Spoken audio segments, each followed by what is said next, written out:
Bonjour Louis Garrel. Bonjour. Au début de votre carrière, vous étiez un jeune acteur très sélectif et même électif peut-être, puisque vous tourniez surtout avec votre père, Philippe Garrel, avec Christophe Honoré. Et puis j'ai l'impression que vous êtes ouvert peu à peu à des rôles de composition, à des comédies, dans des films plus grand public, de Zanavicius, de Polanski, de Maïwenn. Et ça a contribué à modifier peut-être votre image auprès du grand public. Et puis ça coïncidait avec votre passage à la mise en scène aussi. Donc je voulais savoir si c'était un mouvement conscient et volontaire dans votre métier d'acteur, ou alors est-ce que ça correspondait à un désir particulier, ou alors au contraire est-ce que c'était le fruit de simples conjonctures On ne peut pas avoir une grande théorie sur ce qu'on fait, c'est que des faits chronologiques. Moi je sais que j'ai voulu être acteur d'abord en passant par le théâtre, parce que c'est ça qui me plaisait, la maison théâtre, on pourrait dire, où toutes les émotions que j'ai eues, les plus grandes émotions que j'ai eues au départ sont au théâtre, donc j'ai voulu vraiment faire le Conservatoire national. Je rêvais même de rentrer à la Comédie Française, d'être un pensionnaire, sociétaire de la Comédie Française.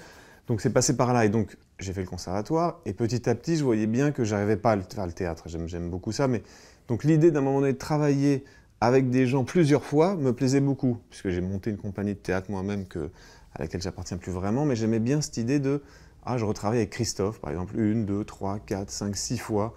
Avec mon père, ça c'était pour d'autres raisons qui sont presque liées à la famille, on pourrait dire, c'est quasiment... J'ai tourné avec lui quand j'avais 5-6 ans, où je voulais pas encore être acteur, mais... Donc j'aimais beaucoup avec Valéria, j'ai tourné 2-3 films, j'aimais bien cette espèce de recréation de ce qui normalement est le travail au théâtre, c'est-à-dire la compagnie, le groupe, et puis on prend des sujets différents, mais avec des gens avec qui on a travaillé. Et peut-être aussi parce que quand j'étais plus jeune, quand je suis arrivé au cinéma comme spectateur, j'aimais beaucoup les films que je trouvais des films autobiographiques. C'est-à-dire, si le film n'avait pas trait à la biographie du metteur en scène, il m'intéressait assez peu, je dois dire, ou en tout cas je lui donnais moins une valeur sacrée quand je le regardais. J'aimais bien me dire, si ce film est extraordinaire, et que en plus l'histoire qu'on me raconte a vraiment existé, ça veut dire que la vie est extraordinaire. C'est-à-dire on m'a pas entourloupé, c'est-à-dire on m'a pas proposé un monde qui en fait n'existe pas. J'aimais bien me dire, tiens, le monde qu'on m'a proposé, il a existé dans la vie du metteur en scène. C'est pour ça d'ailleurs que j'adorais. Il y a un film comme ça quand j'avais 17-18 ans, pour beaucoup de gens de ma génération, il a été très très important, c'est le film d'Arnaud Desplechin qui s'appelle Comment je me suis disputé, où il y avait un jeu de masques et on pouvait... Puis après j'ai rencontré un peu les gens dont le film s'inspire, j'aimais beaucoup ça, l'idée qu'on faisait de l'autofiction romanesque, ça m'a beaucoup plu. Et puis donc je me définissais à l'époque, j'aimais bien dire ça, être comme un acteur autobiographique. Je disais voilà, je joue un personnage, mais au fond ce personnage il est un peu moi, il pourrait être moi, et puis la pratique fait qu'à un moment donné, ça devient un peu monotone. Puis en plus, mon emploi, il était plutôt jeune premier tourmenté, on peut être jeune premier romantique, et au bout d'un moment donné, on sature, quoi. Mais c'est vrai qu'au début, j'avais du mal à aller dans des univers qui étaient complètement rocambolesques et complètement fantaisistes. Alors maintenant, je pourrais même dire qu'il n'y a plus que ça qui m'intéresse. Comme acteur, c'est vraiment là, j'ai fait le roi dans Les Trois Mousquetaires, j'ai trouvé ça génial, d'aller faire le roi, c'était fantastique. Tout d'un coup, c'est le... Alors je ne sais pas si ça coïncide, mais c'est vrai qu'en regardant Orson Welles, par exemple, je me souviens vraiment une fois d'avoir vu Monsieur Arkadine, et la performance d'Orson Welles dans Monsieur Arkadine, je trouvais que c'était extraordinaire. Non, oui, c'est l'orgueil d'Orson Welles, à un moment donné, qui m'a mis une claque, c'est-à-dire de dire, mais les amis, il va falloir jouer, son orgueil d'acteur. Je me suis mis à jouer des fois dans des films qui ne me seraient pas forcément destinés comme spectateur. Voilà. C'est peut-être ça la réponse. Et avant, j'essayais peut-être de ne jouer dans des films qui me seraient destinés comme spectateur. Et dans le temps, j'ai dit, non, il y a des films qui forcément sont pas complètement ma tasse de thé, mais en tout cas, c'est avec ces films-là que je m'amuse le plus comme acteur. Est-ce que vous avez appris quelque chose au théâtre grâce au cinéma? Est-ce que vous avez appris au théâtre quelque chose, au cinéma quelque chose grâce au théâtre, justement, de pouvoir entrer dans des rôles de composition? Pas vraiment, non, pas vraiment au théâtre, j'ai pas vraiment appris ça, parce que c'était tellement, c'est comme une espèce de... On est tout seul en pleine mer quand on est sur une scène de théâtre, donc en jouant au théâtre, par exemple, quand j'ai joué Les Fausses Confidences mis en scène par Luc Bondy avec Isabelle Huppert, et que tout d'un coup, à travers Marivaux, qui est quand même un auteur, qui est vraiment des auteurs les plus intelligents que j'ai joué, qui est tellement fin, tellement précis dans l'observation du comportement amoureux, de la naissance du sentiment, Je sais qu'il y avait beaucoup de gens qui riaient dans la salle. Et donc je m'étais dit ce jour-là, ah, mais même quand on est avec un sujet très sérieux et aussi dramatique que je sais pas, la fièvre des sentiments, tout d'un coup, non, c'est bien qu'il y ait le rire. Et en fait, la vérité, c'est plutôt l'idée du rire que j'ai eu du mal à accepter ou que j'ai eu du mal à assumer. C'est-à-dire qu'en vrai, la vérité, c'est que quand moi je suis sur une scène ou même quand je joue dans un film, si la salle ne rit pas, j'ai l'impression que j'ai raté un truc. C'est-à-dire que le drame pur, pour moi, j'arriverai pas du tout, j'ai du mal à le... Au fond, j'ai du mal à me sentir proche de ça. J'aurais du mal à jouer un rôle complètement dramatique s'il n'y a pas un moment où ça peut être... Ça ne veut pas dire comique, parce que comique, je ne sais pas très bien ce que ça veut dire, mais où ça ne s'allège pas, où les gens n'ont pas la possibilité de rire, quoi. C'est peut-être cette chose-là, en début quand j'ai commencé à jouer, que je n'ai pas du tout intégré, alors que c'est un mode Et même comme spectateur, qu'est-ce que j'aime ça. Qu'est-ce que j'adore, par exemple... Je sais pas, je regarde Il bidonnait de Fellini, par exemple, ce qui est la chose la plus dramatique. C'est des espèces de vieux voyous, des vieux escrocs. C'est pathétique, puis c'est vraiment très tragique. Puis à un moment donné, on rit énorme avec le film. Parce que cette espèce de distance humoristique, en fait, c'est celle que je préfère quand je regarde un film, quelle que soit la nature de son sujet. Et c'est peut-être ça. Et ce que j'ai peut-être appris au théâtre, c'est de voir, d'entendre une salle rire. Dans Les Fausses Confidences, par exemple, il y avait vraiment des moments en pur drame, où tout d'un coup les gens riaient pour des histoires de malentendus ou même de cruauté. C'est-à-dire que les gens rient de cruauté, parce qu'on leur propose une situation, un personnage, il est vraiment dans une mouise énorme. Et plus il est dans la mouise, plus les gens vont avoir du plaisir. Ça, c'est... Justement, cette bascule, je dirais, de quelque chose de très sombre, de très ténébreux, voire de dramatique, vers la comédie, ça s'est effectué aussi dans vos films, enfin vos choix de films et puis vos propres films. Je sais que L'Innocence, c'est quand même un film où on rit beaucoup. Et en revanche, au début de votre carrière, les films que vous tourniez avec votre père, on était plutôt dans une forme qui est celle d'un grand roman familial, où vous avez, alors ça c'est ça qui est étonnant aussi, joué tous les rôles en fait. Vous avez joué le rôle de votre père, le rôle de votre grand-père, le rôle de l'ami, du fils, de l'amant, mais on était quand même dans un grand roman familial. Je suis le couteau suisse, là. Moi, je suis le couteau suisse, je peux tout faire. Mais, enfin, dans la famille. Mais après, quand vous avez basculé dans des rôles plus comiques, un peu agités, funambuliques, avec une légèreté qui s'est affirmée dans vos propres films. Donc, c'est quelque chose qui vous manquait en tant qu'acteur ou qu'à l'époque, il ne vous manquait pas, mais dont vous avez eu de plus en plus envie? Il y a eu un moment où, surtout, je m'ennuyais. À force de faire des rôles, l'emploi de jeune premier, il n'est pas non plus très... Il est limité. Il est limité, quoi. Il est limité. Et puis, c'est peut-être aussi, bizarrement, une forme de cinéma que j'ai commencé à, même comme spectateur, bizarrement, j'ai peut-être retrouvé des purs plaisirs que j'avais quand j'avais 12-13 ans de cinéma, qui ne s'est pas trop porté vers ce que j'ai plus tard aimé vers 15-16 ans, mais des choses beaucoup plus rocambolesques ou beaucoup plus artificielles. Ou en tout cas que le cinéma, il pouvait arriver de manière très artificielle, mais avoir même touché la vérité, qu'il n'y avait pas besoin d'être dans une forme qui soit trop réaliste ou même trop naturaliste, qui est une chose que j'aime vraiment plus comme spectateur, par exemple. Donc j'aimais quand tout d'un coup, étant petit, je me souviens très bien, j'aimais quand les formes étaient sophistiquées, quand l'aventure ou je sais pas, même le genre, ça je l'ai dit à un moment donné, je me souviens, j'avais dit dans 10-15 ans dans les trucs, mais même Steven Seagal, par exemple, je pouvais aimer des courses-poursuites, ou même Verhoeven, par exemple, Basic Instinct a été mes films de chevet quand j'avais 10, 11, 12 ans, là je l'ai revu il y a 10 jours, mais c'est complètement fantastique, je hurlais de plaisir tellement tout était jouissif, c'était vraiment un plaisir de pur cinéma. On pourrait dire que cette histoire pourrait peut-être pas forcément arriver dans la vie, mais ça m'intéressait guère de savoir qu'elle pouvait pas arrêter dans la vie. C'est-à-dire que le cinéma avoir une espèce la fonction cathartique, on pourrait dire, la fonction cathartique pure du spectacle populaire. C'est intéressant parce que le fait que vous passiez à la mise en scène, que vous deveniez cinéaste, comme vous le dites, ça renvoie davantage à des plaisirs de l'enfance, comme vous dites, plutôt qu'à des plaisirs de l'adolescence ou à des goûts de l'adolescence, qui étaient ceux plutôt de vous, acteurs, dans les films de Christophe Honoré ou de votre père ou de Valeria Bruni-Tedeschi. Oui, probablement. Oui, je sais pas, parce que tout d'un coup, quand on met en scène un film, enfin c'est vrai qu'avec L'Innocent, où tout d'un coup, j'avais plus de limites. J'avais plus de limites, j'intégrais toutes mes références ou toutes mes inspirations, chose que je peux pas vraiment faire quand je joue dans un film. Vous voyez, on est quand même très dans l'univers d'un metteur en scène. Et quand on fait un film, tout d'un coup, j'intégrais tout, quoi. Je mettais tout, je mettais à la fois Marivaux. Dans L'Innocent, par exemple, j'ai dit, j'avais tellement le sujet à cœur aussi. Il m'intéressait beaucoup ce personnage de mère qui se marie en prison, puis il me touchait. Puis alors, évidemment, je m'inspirais d'une chose autobiographique. Que tout d'un coup, j'ai dit, mais j'ai le droit de tout faire. J'avais plus de surmoi là. Là, j'étais complètement. Mais c'est déjà le cas dans Les Deux Amis, votre premier long métrage, où on pensait que vous alliez vous inscrire dans une tradition, voilà, de Garel, le père, de Stache, et puis finalement, on pensait plus à Claude Sautet et à Francis Weber. Ouais, bien sûr, ouais.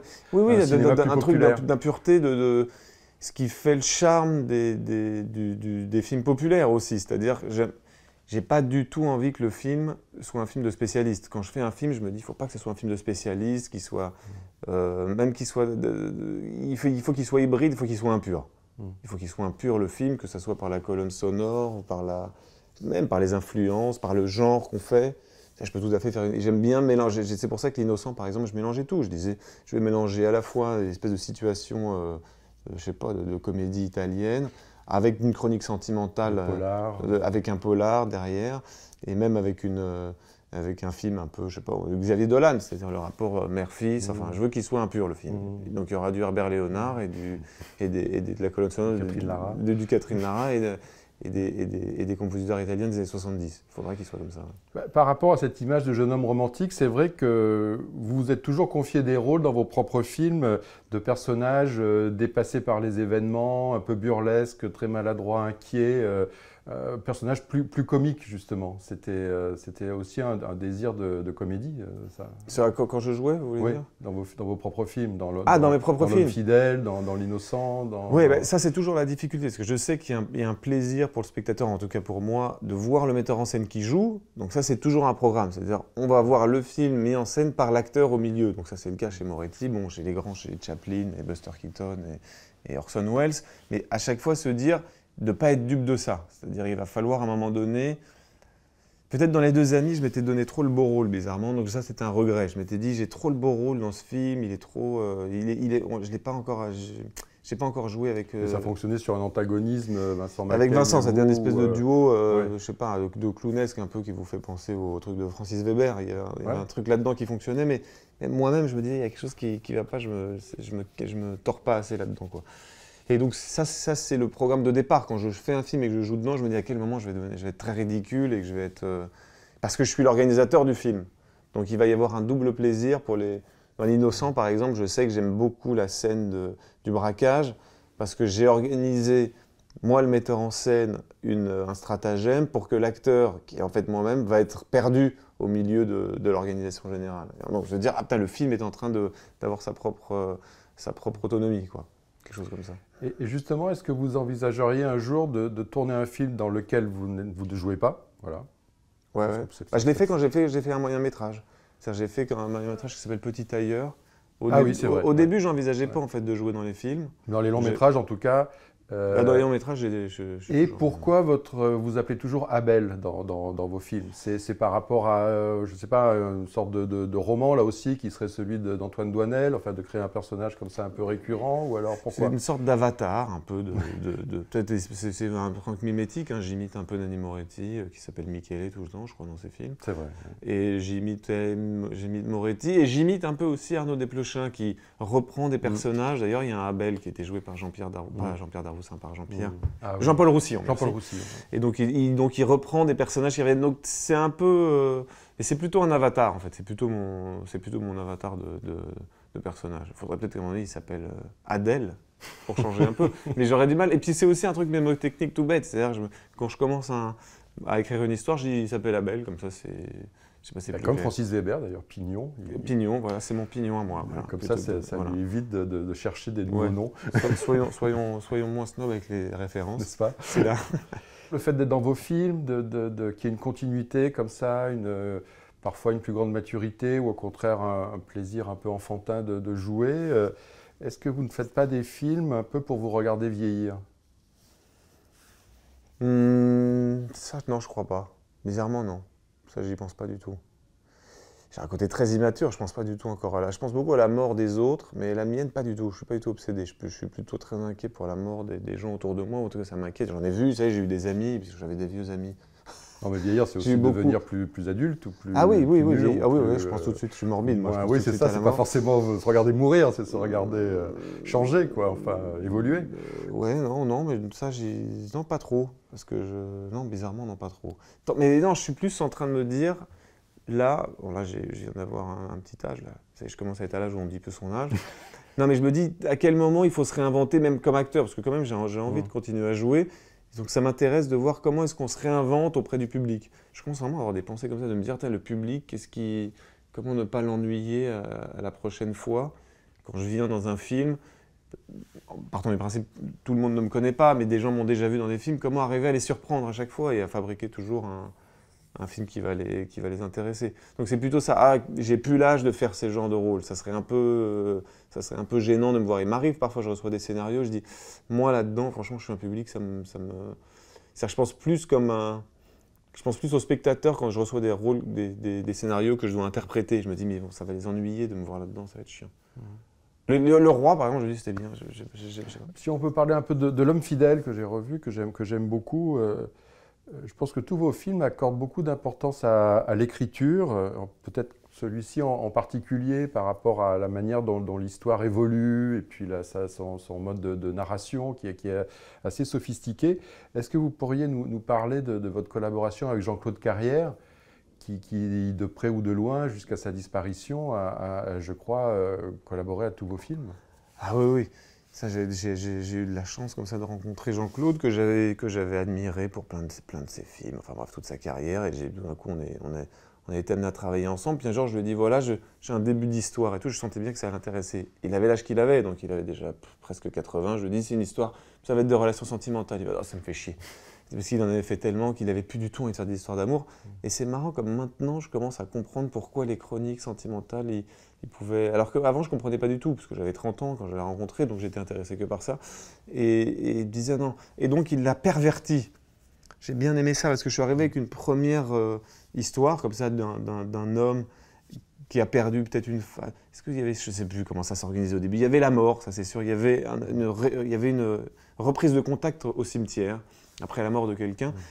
Mais il a tout perverti, au sens où il avait presque trop aimé dans sa vie déjà, Jean-Claude. Il avait trop connu, en fait, ce que c'était que ce soit la vie conjugale, les histoires d'amour. Donc il avait une sagesse, qui était une sagesse pas cynique, mais qui pouvait. C'est-à-dire que c'est comme s'il était un peu revenu des histoires d'amour, comme s'il pouvait prévoir un peu ce qui allait se passer. Vous voyez, comme il était comme un prophète de du jeu d'échecs qui se déroule entre un homme et une femme. Et donc, c'est ça que j'ai bien aimé, c'est la collaboration entre moi qui était encore naïf, ou qui le suis encore en tout cas, moi qui suis naïf, plus jeune, et lui qui dit, mais je vais te montrer un peu, on va faire qu'une partie d'échecs et puis on va se moquer. Donc pour moi, c'est de l'humour noir le film. Il y a à la fois le sérieux de ce que c'est qu'aimer, ou une histoire d'amour, ou la violence d'une rupture, ou de reprendre de tout d'un coup. Mais il y a aussi derrière, c'est ce que j'aime bien, c'est qu'il y a derrière l'ombre de Jean-Claude qui manipule comme un jeu d'échecs les rapports amoureux. Et surtout, ce que j'aime beaucoup, c'est le personnage des deux filles, enfin surtout celui de Laetitia Casta en vérité, qui est une sorte de femme très puissante comme ça, qui est face à un homme que je joue, qui est Abel, encore une fois, complètement indécis, qui s'est fait d'abord quitter 10 ans plus tôt, puis il se fait reprendre, puis ensuite on le met dans les bras d'une autre jeune femme.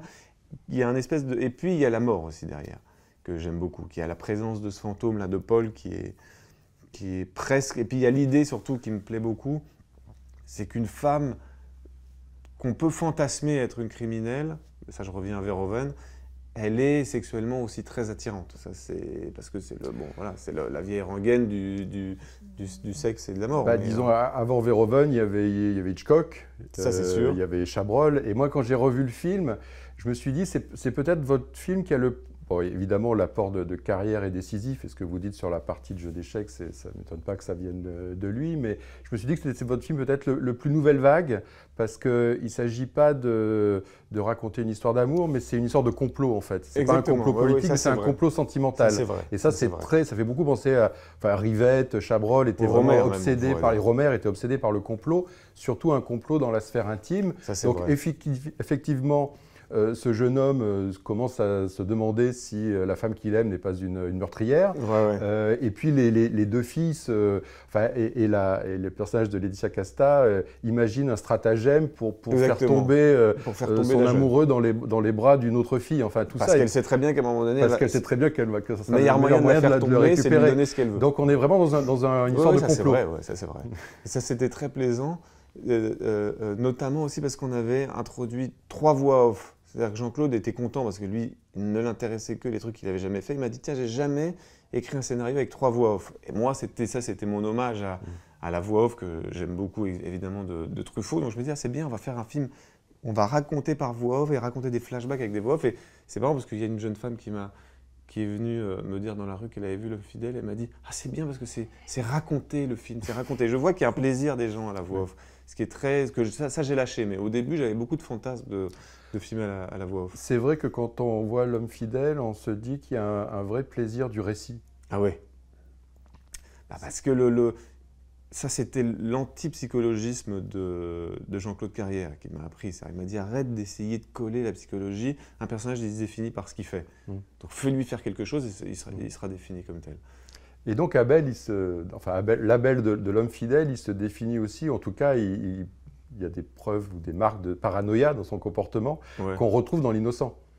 Où en fait, L'Innocent, on peut presque penser que le personnage est un peu paranoïaque par rapport à des choses qu'il imagine et qui évidemment sont vraies, puisque quand on imagine des choses terribles, elles finissent par arriver. Mais celui de l'Abel de L'Innocent, il est quand même plus chiant, il est quand même plus angoissé. Il est plus angoissé, il est plus angoissant, il est plus insupportable. Et d'ailleurs, il est aussi, d'une certaine manière, en train Enfin, c'est aussi lui presque qui crée la situation. C'est-à-dire, c'est presque avec l'inquiétude. Mais c'est parce que c'est un désir refoulé. C'est-à-dire que c'est dans son inquiétude de voir son beau-père retomber. Son angoisse crée amène la réalité. Ça. Bon, après, ça, c'est de l'interprétation. Mais il me semble que c'est presque une espèce de jalousie pour son beau-père et un désir qui fait qu'il veut l'évincer, c'est-à-dire... et un amour pour sa mère. Et un amour, évidemment, pour sa mère. Il y a une espèce de rapport passionnel où il faut qu'ils se séparent, à un moment donné. C'est pour ça que le film se termine par un mariage. Enfin, il est marié. Enfin, il est marié, il est pas marié à sa mère. Il est détaché de sa mère. C'est un inceste, en fait, qui est... Tout le film, probablement, raconterait ça inconsciemment. Je sais pas, c'est comme comment est-ce qu'on se sépare de... Comment est-ce qu'on s'éloigne de la situation incestueuse? On se marie. On a beaucoup parlé de jeux, de scénarios, mais je voulais savoir quel était votre rapport à l'image, à la technique en tant que cinéaste. C'est très compliqué ça, parce que surtout L'Innocent, je disais toujours à Julien Poupart, qui est le chef opérateur, parce qu'on vient tous en vrai avec des imageries américaines. Bon, on vient toujours, la nouvelle vague aussi, j'imagine, ils venaient tous. Le cinéma américain, c'est une plus grosse industrie, donc ils ont plus de... Donc là, je suis venu encore, je me rappelle, au début de L'Innocent, le travail de Darius Khondji avec les frères Safdie sur Uncut James, c'est celui qui m'a le plus impressionné, puis le plus plu sensuellement, tout simplement, puis la forme même du film m'a beaucoup plu, mais c'est aussi New York, c'est aussi... Donc j'étais tout le temps en train de dire à Julien, comment est-ce qu'on va fabriquer une image qui ne soit pas naturaliste? Je veux que tu me fabriques une image qui soit grosse, quoi, je veux pas un copier-coller du réel. Donc je cherche toujours au début au début, je voulais faire le film en 35 mm. Et puis, il m'a raté mes essais. J'ai l'impression qu'il a fait un acte manqué. Parce qu'il ne voulait pas, Julien Poupart, travailler en 35 mm. Donc, j'ai dit, on va faire des essais en 35 et en numérique. Il m'a foiré les essais en 35 mm. Donc, j'ai dit, on choisit le numérique. Et après, je lui ai dit, vas-y, travaille. Et surtout, n'aie pas peur, de... Même si c'est pas de bon goût, parfois, l'image qu'on va donner, mais n'aie pas peur, s'il te plaît, de me donner une lumière ou une image qui détonne. Avec des couleurs très vives. Avec des couleurs. Sortons du... Et je voulais surtout aussi beaucoup que tous les décors soient un peu merveilleux. Le film, il devait assumer une artificialité que je savais que j'allais donner avec de la musique, avec même la mise en scène du braquage à la fin.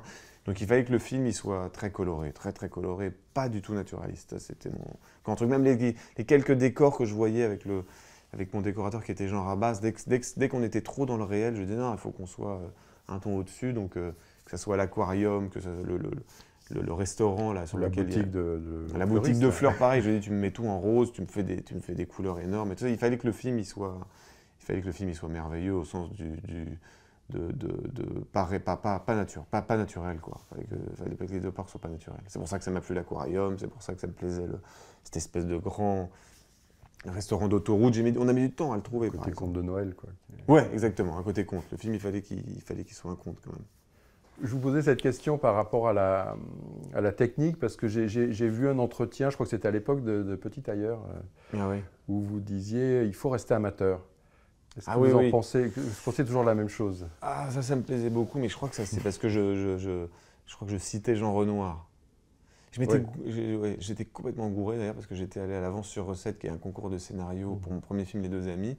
Et j'étais super fier de cette phrase de Jean Renoir, j'y allais super bien. Et donc j'ai dit, moi je suis un amateur, hein. Et j'ai raté. J'ai raté le concours. Je me suis dit, bon, il faut la dire dans certaines circonstances et pas dans Oui, d'autres. parce que les amateurs n'ont pas besoin d'argent, quoi. Ouais, non, mais il y a un côté, c'est pas sérieux, ça fait pas sérieux. Ouais. C'est pas sérieux. Bah, amateur au sens. Non. Ce qui est difficile quand on fait un film, c'est de dire mais comment est-ce qu'on fait un truc qui est unique ou qui a. Donc il faut pouvoir se dire, ben, on est amateur, je sais pas, non, je dirais plus amateur aujourd'hui. Amateur, c'était dans la bouche de Renoir parce qu'il disait qu'il y avait le mot amour dans amateur. Oui, c'est l'art d'aimer, quoi. Enfin, Ouais, il faut être un amateur des choses. Mais alors non, techniquement, il y a quelque chose aussi qui m'a plu, par exemple. Vous savez, dans l'Innocent, j'avais jamais utilisé de Steadicam. Parce que je trouvais ça toujours un peu. Je sais pas, j'aime pas cet outil. Je trouve qu'il. Enfin, j'aime pas cet outil, en fait, je l'aime. Dans la fin de Palma, là, de l'impasse, il y a un Steadicam qui est tout cheap et tout, c'est magnifique. Enfin, de Palma avec les Steadicam, il est vraiment génial. Mais j'aimais pas ça, moi, je savais pas l'utiliser. Je me disais, tout le monde est fasciné par ces espèces d'outils. Alors, tous les acteurs, j'ai l'impression qu'on s'intéresse moins à eux.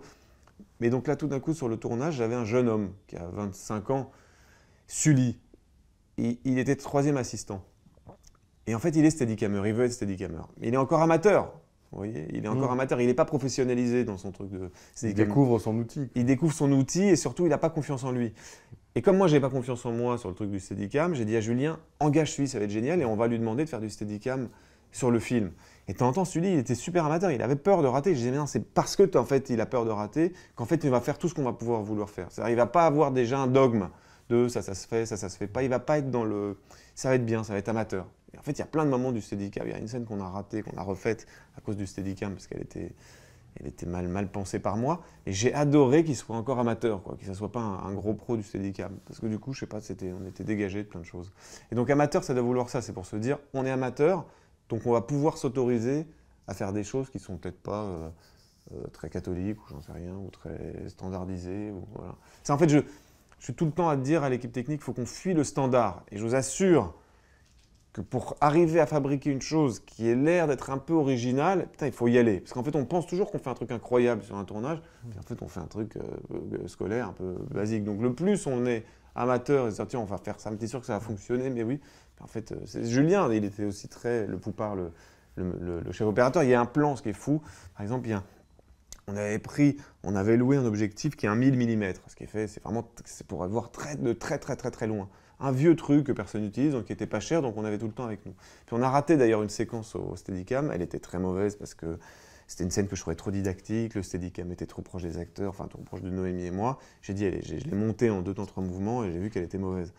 Et donc j'ai profité d'un jour où on était en pleine campagne, où j'ai dit à Julien, je refais la scène ratée. Mon premier assistant horrifié me dit, mais on n'a pas à avoir le temps. Je dis, mais attends, allez, on va le faire, t'inquiète pas.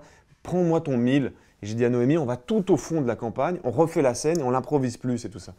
Et là, Julien Poupard, il me dit, putain, merde, on est une galère, il y a de la buée. Il faisait -4, on était en campagne lyonnaise.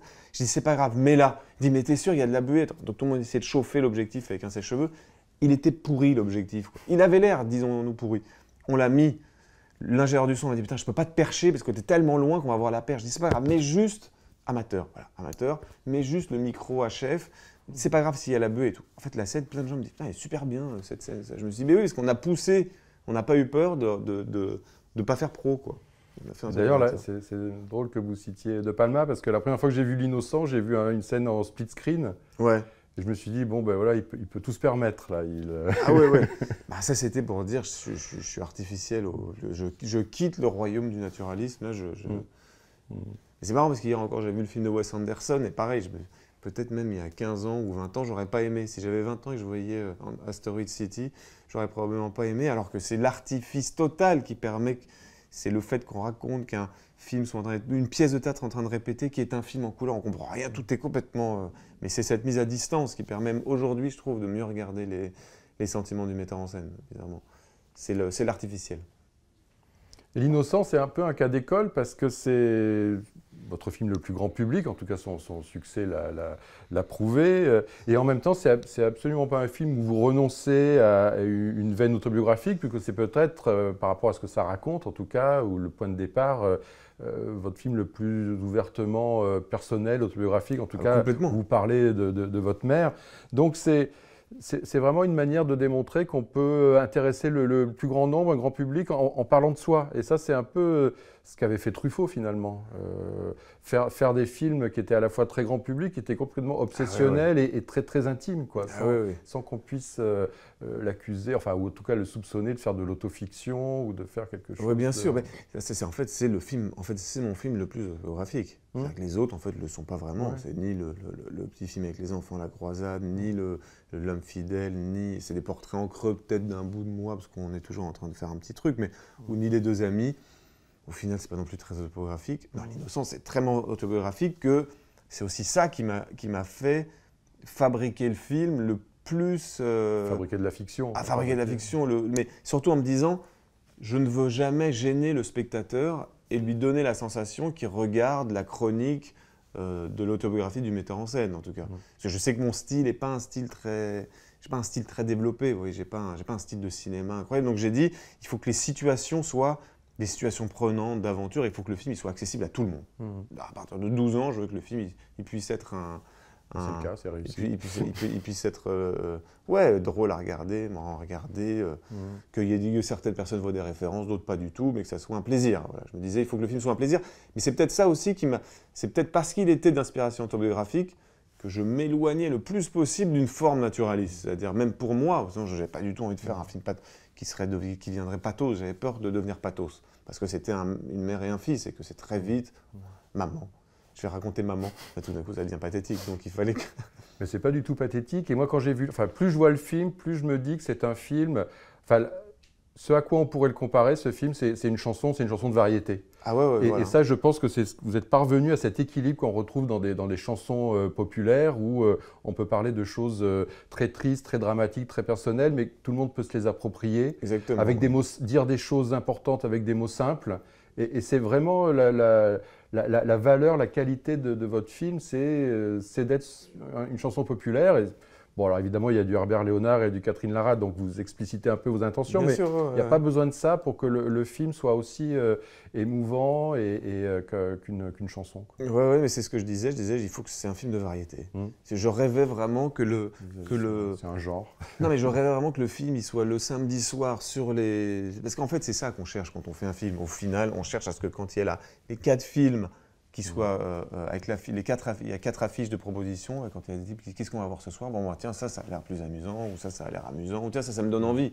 Et en fait, je me disais, il faut que le film, quand il va passer en France, dans des endroits de cinéma qui soient pas avant le cinéma du samedi soir. Voilà, exactement. Ouais. Ben, c'est ça qu'il faut arriver à donner envie le samedi soir d'aller voir le film. C'est vachement difficile comme truc.